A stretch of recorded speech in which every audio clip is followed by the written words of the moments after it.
మిమ్మల్ని సోమాజిగూడ ప్రెస్ క్లబ్కు తెలంగాణ భవన్కు చర్చకు రమ్మంటే మీరు ఎక్కడ ఎందుకు కూర్చున్నారు? సోమాజిగూడ ప్రెస్ క్లబ్ పెద్దదా, అమరవీరుల స్తూపం పెద్దదా? ఫస్ట్ సోమాజిగూడ ప్రెస్ క్లబ్కి 4 గోడలు ఉంటాయి. అమరవీరుల స్తూపాన్ని 4 కోట్ల మందికి ఓపెన్గా ఆదర్శంగా ఉండేటటువంటి వేదిక. గతంలో 10 ఏళ్ళు అధికారంలో ఉన్నప్పుడు అధికార పార్టీ వాళ్ళు ఎవరు కూడా ఈడికి వచ్చే ధైర్యం చేయలేనటువంటి వేదిక. ఉస్మానియాకే ఓలేక అమరవీర స్తూపాన్ని అయితే మొత్తం బంద్ చేసినటువంటిదే కదా, అప్పుడు మనకు తెలుసు కదా. ఈరోజు మీరు ఇక్కడ రమ్మని ఈడికి వచ్చే దమ్ము ధైర్యం లేదు కాబట్టి ఇక్కడ ఛాలెంజ్ చేసినాం. నువ్వు చిన్న వేదిక ఎందుకు పెడతావా, పెద్ద వేదికకు పెడదాం దా, దమ్ము ఉంటే అన్నాం. నువ్వు ఇంత ఛాలెంజ్ చేసినావు, ఇంత దానికే చేద్దాం దా అన్నాం. మేము వచ్చినావా? ఎవరు ఛాలెంజ్కి వస్తే అరెస్ట్ ఎందుకు చేస్తారు? ఛాలెంజ్కి వస్తే అరెస్ట్ ఏం చేయరు. రాజకీయం చేద్దాం అనుకుంటే పోలీసులు శాంతి భద్రతల తెలంగాణ భవన్కు నేనే వస్తా, చర్చకు సిద్ధమని సవాల్ విసిరండి. మరి ఇప్పుడు వెళ్తా ఉంటే హరీష్ రావు గారిని కూడా అరెస్ట్ చేసిన పరిస్థితి. ఇప్పుడు రేపు పొద్దున ప్రచారం ఏం చేస్తావు బ్రదర్? మళ్ళీ చూసినా బీఆర్ఎస్ వాళ్ళు ఇలాగానే కాంగ్రెస్ వాళ్ళు పోయిర్రు అని అంటావు. ఎవడు పెద్ద ఎవడు కింద? తెలంగాణ ప్రజలు పెద్ద, తెలంగాణ ప్రజలు ఎన్నుకోబడ్డటువంటి ప్రభుత్వం పెద్ద. ప్రభుత్వానికి ఎవరు పెద్ద అంటే తెలంగాణ ఆకాంక్షలు నెరవేర్చినటువంటి అమరవీరుల స్తూపం పెద్ద. ఈ ప్రభుత్వం కంటే రాష్ట్రంలో ఏదైనా పెద్దది అనేది ఈ స్తూపం మాత్రమే. సో ఆడికే మేము వచ్చినాం. మాకంటే పైదాని దగ్గరికే మేము వస్తాం, మాకంటే కింద దగ్గరికి అయితే మేము పోము కదా. కాబట్టి బీఆర్ఎస్ భవన్కి ఎందుకు పోతాము? దానికి కేసీఆరే పోడు, మేమెందుకు పోతామే? దాన్ని ఇవాళ రేపు పోవడానికి పోతుండ ఆ భవన్కి? అది బూత్ బంగ్లా లెక్క అయింది. మార్నింగ్ ఈ సవాల్కి సిద్ధమైన మూమెంట్లో లైవ్లో కూడా కొంతమంది మంత్రులకు ఫోన్ చేసి ఎత్తలేదు అనేసి కూడా చెప్పుడు వస్తున్నారు హరీష్ రావు. ఏం చెప్తారు?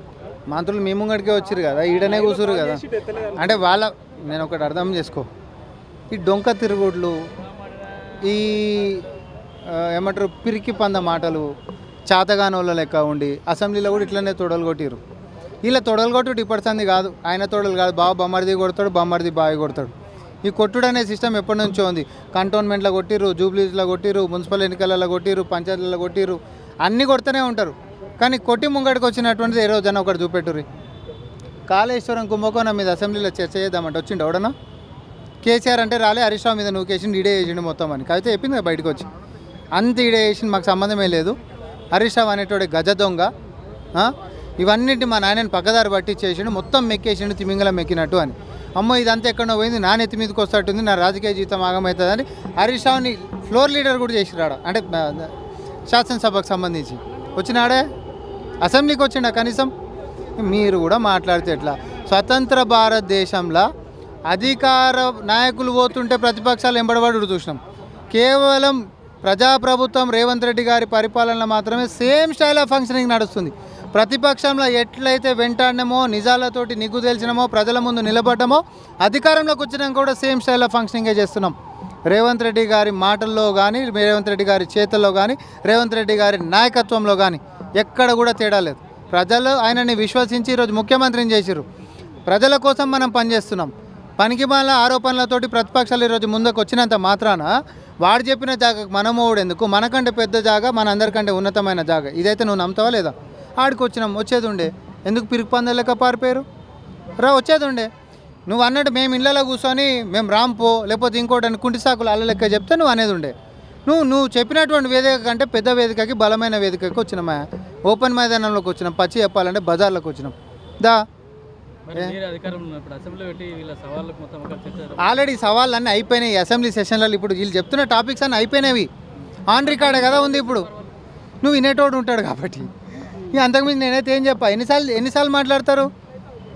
కాళేశ్వరం కుంభకోణం మీద మాట్లాడిర్రా? ఆర్థికంగా ఫస్ట్ పారదర్శకంగా అసలు తెలంగాణ ప్రజలకు మొత్తం ఎన్ని అప్పులు ఉన్నాయి అనేటటువంటి సుదీర్ఘమైనటువంటి చర్చ జరిగిందా లేదా? ఇవన్నీ మళ్ళీ ఎందుకు ఇప్పుడు మాట్లాడుతున్నారు? ఆ రోజు కూడా ఫీల్డ్ విజిట్ సర్టిఫికేట్ అని నేను ప్రెస్ మీట్ పెట్టినాం, బట్టి గారు కూడా ప్రెస్ మీట్ పెట్టిండ్రు. ఫీల్డ్ విజిట్ సర్టిఫికేట్ అని ఈ ప్రభుత్వం వచ్చినాక కొత్తగా ఎవరైనా నిబంధన తీసుకొని వస్తే మీరు ఎట్లా అంటే అట్లన్నాం.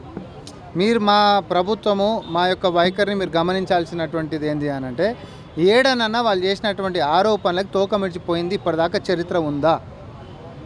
ఫీల్డ్ విజిట్ సర్టిఫికేట్ అని హరీష్ రావు గారు ఆరోపించినప్పుడు నేను పాత తీసిన అధికారం ఉన్నా, ఇప్పుడు అసలు ఇదంతా తీసుకొని వచ్చినోడు ఎవడు, ఈ నిబంధనలు పెట్టినోడు ఎవడని. అప్పుడు ఉన్నటువంటి నిబంధనలను కొనసాగింపు జరుగుతుందా లేకపోతే కొత్తగా మనం తీసుకొని వస్తావా? అదే దాంట్లో ఉండగానే మళ్ళీ వచ్చిండు హరీష్ రావు, కనిపించిండా?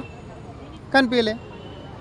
గురుకులాల ఎస్సీ గురుకులాల దాకా, ఎస్సీ ఎస్టీ బీసీ మైనారిటీ గురుకులాల దాకా ఇప్పటిదాకా కనీసం పిల్లలందరికీ షూజు, సాక్సు, ట్రంక్ పెట్టెలు, ఇంకా కనీస వసతులు అన్నీ కూడా అన్ని ఇచ్చినటువంటి పాపానీళ్ళు పోలే.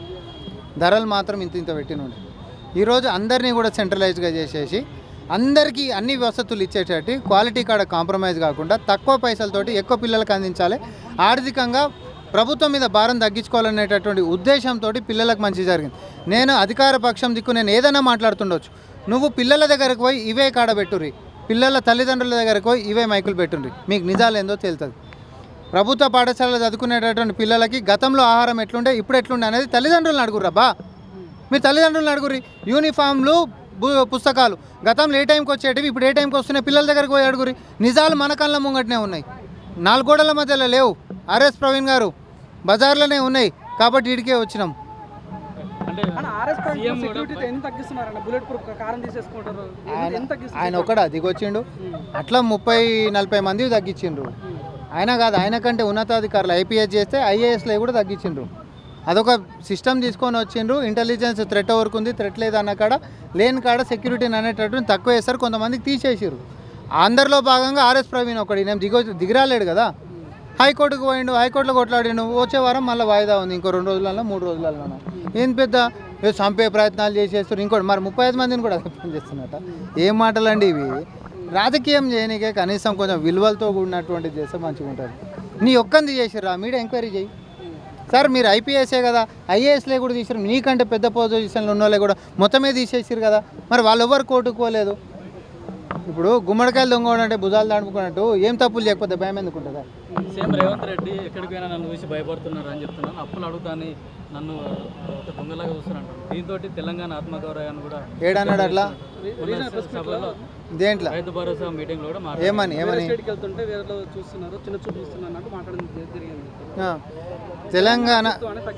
తెలంగాణ సీఎం అయి ఉండి తెలంగాణ రాష్ట్ర పరిస్థితి ఈ విధంగా ఉందని బహిరంగంగా చెప్పడమే కదా అదంతా. తెలంగాణ ఆత్మగౌరవాన్ని దెబ్బతీస్తుందా? తెలంగాణ ఆత్మగౌరవాన్ని దెబ్బతీస్తుంది ఎవరు? వీడికి కంపెనీలు వస్తుంటే ఇక్కడ రియల్ ఎస్టేటే లేదని చెప్పి ఈ రాష్ట్రాన్ని కించపరిచి మాట్లాడుతున్నటువంటి ప్రతిపక్షాలు. ఆడ ఇప్పుడు ల్యాండ్ ఆక్షన్లలో రికార్డ్ లెవెల్లో పోతే ఇది ఇంకోని కొనుక్కో ఉందని చెప్పి నీ హయాంలోనే పొజిషన్ తీసేసుకున్నటువంటి ప్రాపర్టీ మందిదని చెప్పి మాట్లాడేటోడు. హెచ్యూ కూడా 400 ఎకరాలు నువ్వు హైకోర్టులో 10 ఏళ్ళేమో ఇది ప్రభుత్వ భూమి అని చెప్పి కొట్లాడి, ప్రభుత్వం మారిపోగానే మాత్రం అందులో డైనోసార్లు ఉన్నాయని చెప్పి కొట్లాడు. ఏంది ద్వంద్వ వైఖరి? మూసీ ప్రక్షాళన నీకు శాతగాలే, మెట్రో ఎక్స్టెన్షన్ నీకు శాతగాలే, 4th సిటీ ఫ్యూచర్ సిటీ అనే నీ ఆలోచన బుర్రకు కూడా నీకు ఎక్కలే. అట్లాంటి దానికి మీరు బిల్టేం కాదు. కానీ ఈరోజు ఇవన్నీ చేసుకుంటూ పోతుంటే తెలంగాణ షాన్ పెంచేటివా, తెలంగాణ షాన్ తగ్గించేటివా? రేవంత్ రెడ్డి గారు చేసినటువంటి కార్యక్రమాల్లో తెలంగాణ షాన్ తగ్గించేది ఏదో ఒక మాట చెప్పు నాకు. నువ్వు చేసినా నేను అన్నీ చెప్తా. దేశంలో నెంబర్ 2 ఉన్నటువంటి మెట్రో 9వ స్థానానికి నువ్వు తీసుకొని వచ్చినావు. క్వాలిటీ ఆఫ్ ఎడ్యుకేషన్ ఇండెక్స్ దేశం మొత్తంలోనే చిట్ట చివరికించి 2వ స్థానానికి మీ బీఆర్ఎస్ హయాంలో తీసుకొని వచ్చినాం. తెలంగాణ పబ్లిక్ స్కూల్ లాంటి ఆలోచనలు మీ మొఖాలకు ఎప్పుడన్నా వచ్చినాయా? ఐటీఐలను ఏటీసీలు కూడా చేయొచ్చు అనేటటువంటి ఆలోచన మీకు ఎప్పుడన్నా వచ్చిందా?